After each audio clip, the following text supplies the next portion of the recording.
ಈ ಟಿಕೆಟ್ ವಿಚಾರಕ್ಕೆ ಸಂಬಂಧಪಟ್ಟಂತೆ ಎರಡು ಪಾರ್ಟಿಗಳಲ್ಲಿ ಪ್ರಮುಖವಾಗಿ ಒಂದು ದೊಡ್ಡ ಚರ್ಚೆ ಶುರುವಾಗಿದೆ. ಏನಂತ ಹೇಳಿದ್ರೆ ಎಲ್ಲ ಅವರವ್ರ ಮಕ್ಕಳಿಗೇನಾ, ಅವರ ಅಳಿಯನಿಗೆ, ಮಗಳಿಗೆ, ಮಗನಿಗೆ ಇಂಥವ್ರಿಗೆ ಟಿಕೆಟ್ ಕೊಡೋದಾ?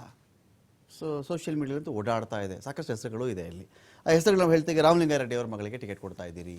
ಆನಂತರ ಬಂದರೆ ರೆಹಮಾನ್ ಖಾನ್ ಅವರ ಮಗ, ಮಾಜಿ ಸ್ಪೀಕರ್ ವೆಂಕಟಪ್ಪನವರ ಮಗ, ಲಕ್ಷ್ಮೀ ಹೆಬ್ಬಾಳ್ಕರ್ ಅವರ ಮಗ, ಸತೀಶ್ ಜಾರಕಿಹೊಳಿ ಮಗಳು, ಶಿವಾನಂದ ಪಾಟೀಲ್ರ ಮಗಳು, ಈಗ ಖರ್ಗೆ ಅವರ ಅಳಿಯನಿಗೆ, ನಿವೃತ್ತ IASಗೆ, ಈ ಥರದ ಲಿಸ್ಟ್ ಈ ಕಡೆ ಬರ್ತಾ ಇದ್ದರೆ ಯಡಿಯೂರಪ್ಪ ಅವರ ಮಗನಿಗೆ ಟಿಕೆಟ್ ಇದೆ ಇಲ್ಲಿ. ಇನ್ನೊಂದು ಕಡೆ ವಿಶ್ವನಾಥ್ ಅವ್ರ ಮಗ ಕೂಡ ಇಲ್ಲಿ ಟಿಕೆಟನ್ನು ಕೇಳ್ತಾ ಇದ್ದಾರೆ ಇಲ್ಲಿ. ಅದೇ ರೀತಿ ಕೊಟ್ಟವ್ರಿಗೆ ನನಗೆ ಕೊಡ್ತೀಯಾ, ನನ್ನ ಫ್ಯಾಮಿಲಿಗೆ ಕೊಡ್ತೀಯಾ, ಈ ಥರದ ಚರ್ಚೆಗಳು ಜೋರಾಗಿ ಶುರುವಾಗ್ತಾ ಇದೆ. ಇದು ಎಷ್ಟರ ಮಟ್ಟಿಗೆ ಸರಿ ಅಂಥೇಳಿ ಕಾರ್ಯಕರ್ತ ಒಂದು ಕಡೆ ಪ್ರಶ್ನೆ ಕೇಳ್ತಾ ಇದ್ದಾನೆ. ಹಾಗಾದ್ರೆ ನಾವೇನು ಕೆಲಸ ಮಾಡಿದ್ದು? ನಿಮ್ಮ ಮಕ್ಕಳಿಗೆ ನೀವು ಟಿಕೆಟ್ ಕೊಟ್ಕೊಂಡು ಹೋಗೋದಾದರೆ ಒಂಥರ ಅದು ಪಿತ್ರಾರ್ಜಿತ ಆಸ್ತಿ ಥರ, ಅಪ್ಪನ ಆಸ್ತಿ, ತಾತನ ಆಸ್ತಿ, ಮುತ್ತಾತನ ಆಸ್ತಿ ನನಗೆ ಬರ್ತಾ ತಲೆತಲಾಂತರಗಳಿಂದ ಹರಿದು ಬರ್ತಾ ಇದೆ, ನಾನು ಎಂಜಾಯ್ ಮಾಡ್ಕೊಂಡು ಹೋಗ್ತಾ ಇದ್ದೀನಿ. ಕಾರ್ಯಕರ್ತರೇ ನೀವು ಬನ್ನಿ, ಗಲಾಟೆ ಮಾಡೋ ದಿನ ಬನ್ನಿ, ಪ್ರತಿಭಟನೆ ಮಾಡೋ ದಿನ ಬನ್ನಿ, ಕಲ್ಲೊಡೆಯಕ್ಕೆ ಬನ್ನಿ, ಬೆಂಕಿ ಹಚ್ಚಕ್ಕೆ ಬನ್ನಿ, ಆ ನಂತರದಲ್ಲಿ ಕೇಸ್ ಹಾಕ್ಸ್ಕೊಳ್ಳಿ, ತಿರುಗ್ತಾ ಇರಿ. ನಾವು ರಾಜಕಾರಣಿಗಳು ನಮ್ಮ ಮಕ್ಕಳನ್ನು ಫಾರಿನಲ್ಲಿ ಓದಿಸ್ಕೊಂಡು ಅಲ್ಲಿಂದ ಪ್ಯಾರಾಚೂಟಲ್ಲಿ MP ಚುನಾವಣೆ ಬಂದಾಗ ರೆಡಿಯಾಗಿಬಿಡಪ್ಪ, ಒಂದು 6 ತಿಂಗಳ ಮುಂಚೆ ಬಂದ್ಬಿಡು, ಇಂಡಿಯಾಗೆ ಬಂದ್ಬಿಟ್ಟು ಸ್ವಲ್ಪ ತಿರುಗಿಬಿಡು, ಟಿಕೆಟ್ ನಿನಗೇನೆ. ಮಗಳು ಓದ್ತಿದ್ಯಾ ನಮ್ಮಲ್ಲಿ, ಇಲ್ಲಿ ಬಂದ್ಬಿಡಮ್ಮ, ಒಂದು ವರ್ಷ ಬಂದು ಸ್ವಲ್ಪ ಓಡಾಡು, ನಾನು ಸ್ವಲ್ಪ ಲಾಬಿ ಮಾಡ್ತೀನಿ, ಒಂದು ಟಿಕೆಟ್ ಇಟ್ಟಿಸ್ಕೊಂಬಿಡು. ಇದಕ್ಕೆ ಯಾವ ಪಾರ್ಟಿನೂ ಹೊರತಲ್ಲ ನಾನು ಹೇಳ್ತಿರೋದು. ಯಾವುದೋ ಒಂದು ಪಾರ್ಟಿ ಬಗ್ಗೆ ನಾನು ಇಲ್ಲಿ ಮಾತಾಡ್ತಾನೇ ಇಲ್ಲ, ಎಲ್ಲ ಪಾರ್ಟಿಗಳಿಗೂ ಸೇರಿಸಿ ಮಾತಾಡ್ತಾ ಇದ್ದೀನಿ. ಹಾಗಾದರೆ ರಾಜಕಾರಣ ಎನ್ನುವುದು ಒಬ್ಬ ಸಾಮಾನ್ಯ ಬಡ ಕಾರ್ಯಕರ್ತನಿಂದ ಅಧಿಕಾರದ ಕುರ್ಚಿ ಇದೆಯಲ್ಲ, ಡೇ ಬೈ ಡೇ ದೂರ ಸರಿತಾ ಇದೆಯಾ ಅದು ಅಂತ. 100ಕ್ಕೊಂದೆಲ್ಲೋ ಎಕ್ಸಾಂಪಲ್ ಇರುತ್ತೆ. ಇಲ್ಲ ರೀ, ಒಬ್ಬ ಕಾರ್ಯಕರ್ತನ ಕೊಟ್ಟಿದ್ದರು, ಅವ್ನು ಗೆದ್ದುಬಿಟ್ಟ, ಆ ಕಾರ್ಯಕರ್ತ ಗೆದ್ದೇ ಗೆಲ್ತಾನೆ ಅಂತೇಳಿ ದೊಡ್ಡ ಮಟ್ಟದ ಜನಾಭಿಪ್ರಾಯ ರೂಪುಗೊಂಡಿರಬೇಕು. ಅವನಿಗೆ ಪಾರ್ಟಿ ಕೂಡ ಜೊತೆಗೆ ನಿಂತ್ಕೊಂಡು ಟಿಕೆಟ್ ಕೊಟ್ಟಿರೋ ಉದಾಹರಣೆಗಳು. ಅದೇನಕ್ಕೆ ಅಂದರೆ ಇನ್ನೊಂದಷ್ಟು ಕಾರ್ಯಕರ್ತನ ಇನ್ಸ್ಪೈರ್ ಮಾಡಬೇಕದು, ಸ್ಫೂರ್ತಿ ತುಂಬಬೇಕು. ಅವರು ಅವನು ಬರೀ ಕಾರ್ಯಕರ್ತ ಆಗಿದ್ದ, ಅವನಿಗೆ ಟಿಕೆಟ್ ಕೊಟ್ಟರು, ಗೆದ್ದುಬಿಟ್ಟ, ನನ್ನನ್ನು ಹಾಗೆ ಮಾಡುತ್ತೆ ಈ ಪಾರ್ಟಿ ಅನ್ನೋ ನಂಬಿಕೆ ಭರಿಸುವ ಸಲುವಾಗಿ ಮಾಡುವಂಥ ಕೆಲಸಗಳ ಇದು ಒಂದು. ಎರಡನೇ ಭಾಗ ಇನ್ನೊಂದಿದೆ. ಕಾರ್ಯಕರ್ತರು ನಿಜಕ್ಕೂ ಅಷ್ಟು ಹಣ ಖರ್ಚು ಮಾಡೋಷ್ಟು ಶಕ್ತಿಯನ್ನು ಮೈಗೂಡಿಸಿಕೊಂಡಿದ್ದಾರ? ಹೀಗೆ ಮಾತಾಡ್ತಾ ಇದ್ದೆ ಕೆಲವು ಪಾರ್ಟಿ ನಾಯಕರೊಂದಿಗೆ. ಒಂದು ಮಾತು ಹೇಳಿದ್ರು ಅವರು, ನೆನಪಿಟ್ಕೊಳ್ಳಿ, ಇನ್ನೊಮ್ಮೆ ಕೇಳಿಸ್ಕೊಳ್ಳಿ ಬೇಕಾದ್ರೆ, ನಾನು ಒಂದು ಸಲ ಹೇಳಿರ್ತೀನಿ, ನೆನಪಿಸ್ಕೊಳ್ಳಿ ಈ ಮಾತನ್ನು. ಒಂದೇ ಒಂದು ಬೂತ್ ಮೇಂಟೈನ್ ಮಾಡೋಕ್ಕೆ 10 ದಿನಗಳ ಲೆಕ್ಕ ಮಾತ್ರ ಅವ್ರು ಹೇಳಿದ್ದು. ಕಡೆ ಚುನಾವಣೆ ಬರುತ್ತಲ್ಲ, ವೋಟಿಂಗ್ ಬರುತ್ತಲ್ಲ, ಜಸ್ಟ್ ಒಂದು ಬೂತ್ ಮೇಂಟೈನ್ ಮಾಡಲಿಕ್ಕೆ 10,000 ಬೇಕು ಪರ್ ಡೇ. 4-5 ಹುಡುಗರು ಇರ್ತಾರೆ, 3-4 ಹುಡುಗರು ಇರ್ತಾರೆ, 10,000 ರೂಪಾಯಿ ಬೇಕಾಗುತ್ತೆ. ಅವ್ರ ಊಟ, ತಿಂಡಿ, ರಾತ್ರಿ ಊಟ, ಓಡಾಟ, ಖರ್ಚು, ಅದು ಇದು 10,000 ರೂಪಾಯಿ ಬೇಕಾಗುತ್ತೆ. ಮಾಡಿದ್ರೆ 1 ಲಕ್ಷ ಬೇಕಾಗುತ್ತೆ ಅಂತ. ಎಷ್ಟು ಹೇಳಿ? ಒಂದೇ ಒಂದು ಬೂತ್ಗೆ 10 ದಿನಗಳಿಗೆ ಆಗುವ ಖರ್ಚು 1 ಲಕ್ಷ ರೂಪಾಯಿಗಳು. ಹಾಗಿದ್ದಾಗ ಒಂದು MP ಕಾನ್ಸ್ಟಿಟ್ಯೂನ್ಸಿ ಅಂತ ಹೇಳಿದ್ರೆ ನಿಮಗೆ ಕೆಲವು ಕಡೆ 1,800 ಬೂತು, ಕೆಲವು ಕಡೆ 2,000 ಬೂತು, ಕೆಲವು ಕಡೆ 2,500 ಬೂತ್ಗಳು. 2,500 ಬೂತು ಇಂಟು 2,500 ಹಾಕಿ ನೀವು ಇಂಟು 1 ಲಕ್ಷ ಹಾಕೊಂಬಿಡಿ. Simple mathematics. 2,500 ಒಂದು ಕಡೆ ಬರ್ಕೊಳ್ಳಿ, ಇಂಟು ಇದು ಬರೀ ನಾನು ಬೂತ್ ಖರ್ಚು ಮಾತ್ರ ನಾನು ನಿಮ್ಗೆ ಹೇಳ್ತಿರೋದು ವೀಕ್ಷಕರೇ, ಬೂತ್ ಖರ್ಚು ಮಾತ್ರ. ನನಗೆ ರಾಜಕೀಯ ನಾಯಕರೇ ಹೇಳಿರೋ ಮಾಹಿತಿ ಇದು. ಇಷ್ಟು ಖರ್ಚು ಬೀಳುತ್ತೆ. ಇನ್ನು ಪೋಸ್ಟ್ ಕಥೆ ಏನು, ಓಡಾಟದ ಕಥೆ ಏನು, ಬೇರೆ ಬೇರೆ ಲಾಬಿಗಳ ಕಥೆ ಏನು, ಅದನ್ನು ನೀವು ಆ್ಯಡ್ ಮಾಡ್ಕೊಂಬಿಡಿ. ಇಷ್ಟೊಬ್ಬ ಸಾಮಾನ್ಯ ಕಾರ್ಯಕರ್ತ ತರಬಲ್ಲನ?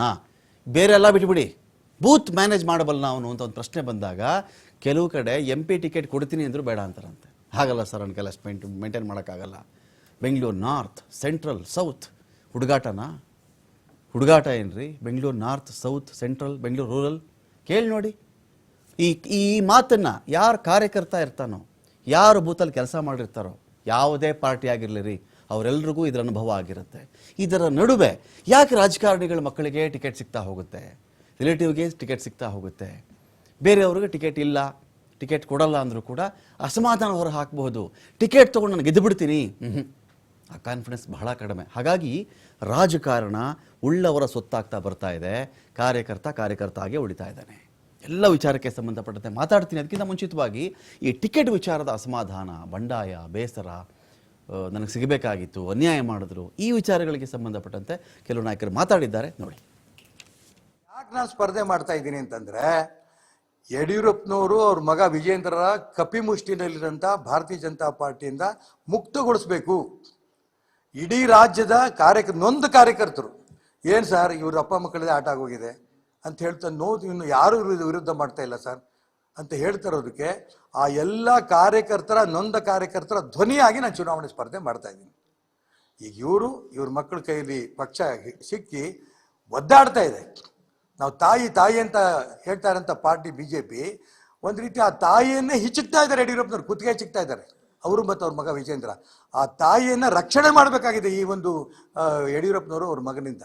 ಇದಕ್ಕೋಸ್ಕರ ನಾನು ಚುನಾವಣೆ ಸ್ಪರ್ಧೆ ಮಾಡ್ತಾ ಇದ್ದೀನಿ. ಯಾರು ಬಂದು ಹೇಳಿದ್ರು ಕೂಡ ನಾನು ರಾಜ್ಯದ ಈ ಒಂದು ಲೋಕಸಭಾ ಚುನಾವಣೆ ಶಿವಮೊಗ್ಗ ಲೋಕಸಭಾ ಕ್ಷೇತ್ರದ ಸ್ಪರ್ಧೆ ಮಾಡ್ತೀನಿ. ಯಡಿಯೂರಪ್ಪನವರು ಅವ್ರ ಮಕ್ಕಳಿಂದ ಈ ಪಕ್ಷ ಮುಕ್ತವಾಗಿ ಬರಬೇಕು, ಇದು ಅವರೆಲ್ಲರದ್ದು ಆಸೆ ಇರೋದ್ರಿಂದ ನಾನು ಈ ಚುನಾವಣೆ ಸ್ಪರ್ಧೆ ಮಾಡ್ತಾ ಇದ್ದೀನಿ. ಯಡಿಯೂರಪ್ಪನವರು ಅವ್ರ ಕುಟುಂಬದ ಹಿಡಿತದಲ್ಲಿ ಪಾರ್ಟಿ ಸಿಕ್ಕೊಂಡು ಒದ್ದಾಡ್ತಾ ಇದೆ. ಇವತ್ತು ಅವ್ರು ಏನೇ ನಿರ್ಣಯ ತಗೊಂಡ್ರು ಕೂಡ ಯಡಿಯೂರಪ್ಪನವರು ವಿಜೇಂದ್ರ ಅವರಿಬ್ಬರೇ ತಗೊಂಡಂಥ ತೀರ್ಮಾನಗಳು, ಆ ತೀರ್ಮಾನಗಳು ತಗೊಂಡಿದ್ದನ್ನ ಇಲ್ಲ ನಾ ತಗೊಂಡಿದ್ದಿಲ್ಲ ವರಿಷ್ಠರು ತಗೊಂಡಿದ್ದು ಅಂತ ಹೇಳ್ತಾರೆ. ವರಿಷ್ಠರು ತಗೊಂಡದಲ್ಲ ಇದು. ಕರ್ನಾಟಕ ರಾಜ್ಯದಲ್ಲಿ ಯಡಿಯೂರಪ್ಪನವರು ಹೇಳ್ದಂಗೆ ಕೇಂದ್ರದವರು ಕೇಳ್ತಾರೆ, ಇವ್ರ ಮೇಲೆ ನಂಬಿದ್ದಾರೆ. ಇವರೊಬ್ಬ ಲಿಂಗಾಯತ್ ನಾಯಕರು, ಹಂಗಾಗಿ ಅವ್ರ ಮುಖಾಂತರ ಕರ್ನಾಟಕ ರಾಜ್ಯದಲ್ಲಿ ಅತಿ ಹೆಚ್ಚು ಸೀಟ್ BJP ಬರುತ್ತೆ, ಈ ನಂಬಿಕೆಯನ್ನು ಇಟ್ಕೊಂಡಿದ್ದಾರೆ. ಈಗ ಯಾಕೆ ನಾನು ಸ್ಪರ್ಧೆ ಮಾಡ್ತಾ ಇದ್ದೀನಿ ಅಣ್ಣ, ಈ ರೀತಿಯ ಬೇಜವಾಬ್ದಾರಿ ಹೇಳಿಕೆಗಳಿಗೆ ನಾನು ಉತ್ತರ ಕೊಡೋದಿಲ್ಲ, ಜನ ಉತ್ತರ ಕೊಡ್ತಾರೆ. ವಿಜಯಣ್ಣ ಏನು ರಾಜ್ಯದ ಅಧ್ಯಕ್ಷರ ಮೇಲೆ ಪಕ್ಷ ಯಾವ ರೀತಿ ರಾಜ್ಯದಲ್ಲಿ ಬೆಳೀತಾ ಇದೆ ಇದೆಲ್ಲವೂ ಗೊತ್ತಿರುವಂತ ಸಂಗತಿ. ಈಶ್ವರಪ್ಪನವರು ಅವ್ರ ಮಗನಿಗೆ ಸೀಟ್ ಸಿಗ್ಲಿಲ್ಲ ಅನ್ನೋ ಒಂದೇ ಕಾರಣಕ್ಕೋಸ್ಕರ ನಮ್ಮ ಮೇಲೆ ಆರೋಪ ಮಾಡ್ತಾ ಇದ್ದಾರೆ, ಸರಿಯಲ್ಲ. ಯಾವುದೇ ತೀರ್ಮಾನ ತಗೊಳ್ಳೋದಾದ್ರೂ ಚುನಾವಣಾ ಸಮಿತಿಯಲ್ಲಿ ತಗೊಳ್ತಾರೆ. ಆ ತೀರ್ಮಾನ ಸರ್ವಸಮ್ಮತ ತೀರ್ಮಾನ ಆಗಿರುತ್ತೆ ಹೊರತು ಯಡಿಯೂರಪ್ಪ ವೈಯಕ್ತಿಕವಾಗಿ ಯಾವುದೇ ತೀರ್ಮಾನ ತಗೊಂಡಿಲ್ಲ. ಆದ್ರೆ ಅನಗತ್ಯವಾಗಿ ಅವರು ಯಡಿಯೂರಪ್ಪನವ್ರು ನನ್ನ ಮಗನಿಗೆ ಸೀಟ್ ಕೊಡಿಸಿಲ್ಲ ಈ ಮಾತನ್ನು ಹೇಳ್ತಾ ಇದ್ದಾರೆ. ಬಹುಶಃ ಇನ್ನ 2-3 ದಿವಸದಲ್ಲಿ ಅವರು ಅರ್ಥ ಮಾಡ್ಕೊಂಡು ಸರಿ ಹೋಗ್ತಾರೆ ಅಂತ ಭಾವಿಸಿದ್ರು. ನಿಮ್ಮನ್ನೇ ಟಾರ್ಗೆಟ್ ಮಾಡ್ತಾ ಇದ್ದಾರೆ ಸರ್. ಸ್ವಾಭಾವಿಕ ಮಾಡ್ಲಿ, ಏನ್ ನನಗೆ MP ನಿಲ್ಲು ಅಂದಿದ್ದು ಯಡಿಯೂರಪ್ಪನವರು. ಬೇಡ ಅಂದಾಗ 2-3 ಸಲ ಕನ್ವಿನ್ಸ್ ಮಾಡಿದವ್ರು ಯಡಿಯೂರಪ್ಪನವರು. ಸರ್ ನಂಗೆ ಬೇಡ, ಬಸವರಾಜು ನನ್ನ ಬಹಳ ವಿರೋಧ ಮಾಡ್ತಾವ್ರೆ, ಸುರೇಶ್ ಗೌಡ್ರು ನನ್ನ ಪರವಾಗಿರಲ್ಲ, ಗೆದ್ದಿರೋರು ಇಬ್ರು MLA ವಿರೋಧ ಮಾಡುವಾಗ ನನ್ನ ಯಾಕೆ ಎಳಿತಾ ಇದ್ರಿ ಇದಕ್ಕೆಲ್ಲ ನೀರಿನ ಆಳ ನೋಡಕ್ಕೆ ಅಂದೆ. ಅವ್ರ ಸುದ್ದಿ ನನಗೆ ಬಿಡಪ್ಪ, ನಾನು ಅದನ್ನ ಮ್ಯಾನೇಜ್ ಮಾಡ್ಕೋತೀನಿ, ನೀನ್ ತಯಾರಾಗಿ ಓಡಾಡು ಅಂತ ಅವ್ರು ಹೇಳಿದಕ್ಕೆ ನಾನು ನಿಮ್ಮ ಹತ್ರ ಬಂದು ನಾನು ಒಬ್ಬ ಅಪೇಕ್ಷಿತ ಆಕಾಂಕ್ಷಿ ಅಂತ ಹೇಳಕ್ ಸ್ಟಾರ್ಟ್ ಮಾಡಿದೆ. ಅದು ಬಿಟ್ಟು ನಾನೇನು ಕನಸು ಕಂಡಿದ್ದವನಲ್ಲ. ಮತ್ತೆ ಆದ್ರೂ ನಾನು ರಾಜಿ ಆದೆ. ಬೇಡ, ಜಿಲ್ಲೆಯಲ್ಲಿ ಯಾರಿಗಾರ ಕೊಡಿ, ನೀವು ಮಾಡ್ತೀವಿ ನಾವು, ನಾನೇನು ಅನಿವಾರ್ಯ ಸ್ಥಿತಿ ನನ್ನ ಮೇಲೆ ನನಗೆ ಕೊಡ್ಲಾರ್ದು. ನಾನು ಒಂದು ತೀರ್ಮಾನ ಮಾಡಿದ್ದೀನಿ.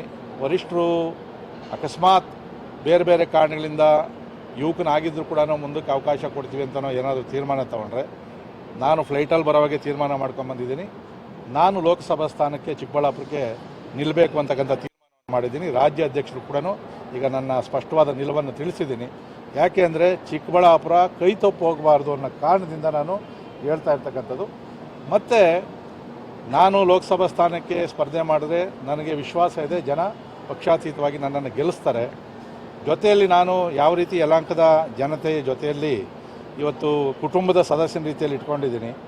ಒಂದಷ್ಟು ಅಭಿವೃದ್ಧಿ ಕೆಲಸವನ್ನು ಮಾಡಿದ್ದೀನಿ. ಇಡೀ ಚಿಕ್ಕಬಳ್ಳಾಪುರ ಲೋಕಸಭಾ ಕ್ಷೇತ್ರದಲ್ಲಿ ಪಕ್ಷಾತೀತವಾಗಿ ಜಾತ್ಯತೀತವಾಗಿ ನಾನು ಕೆಲಸವನ್ನು ಮಾಡ್ತೀನಿ. ಮತ್ತು ಇಡೀ ಕ್ಷೇತ್ರದಲ್ಲೇ ನಾನು ಜನಗಳ ಜೊತೆಯಲ್ಲಿ ಸುಲಭವಾಗಿ ಸಿಗೋ ರೀತಿಯಲ್ಲಿ ನಾನು ಮಾಡ್ತೀನಿ ಅಂತಕ್ಕಂಥ ತೀರ್ಮಾನವನ್ನು ತಗೊಂಡಿದ್ದೀನಿ. ಈಗ ತಾನೇ ನಾನು ನಮ್ಮ ಅಧ್ಯಕ್ಷರಿಗೂ ಕೂಡ ವಿಜಯೇಂದ್ರ ಅವರಿಗೆ ನನ್ನ ಅಭಿಪ್ರಾಯ ಹೇಳಿದ್ದೀನಿ. ದಯವಿಟ್ಟು ವರಿಷ್ಠರ ಗಮನಕ್ಕೆ ತಗೊಂಬನ್ನಿ. ನಾನು ಒಂದು ತೀರ್ಮಾನ ಮಾಡಿ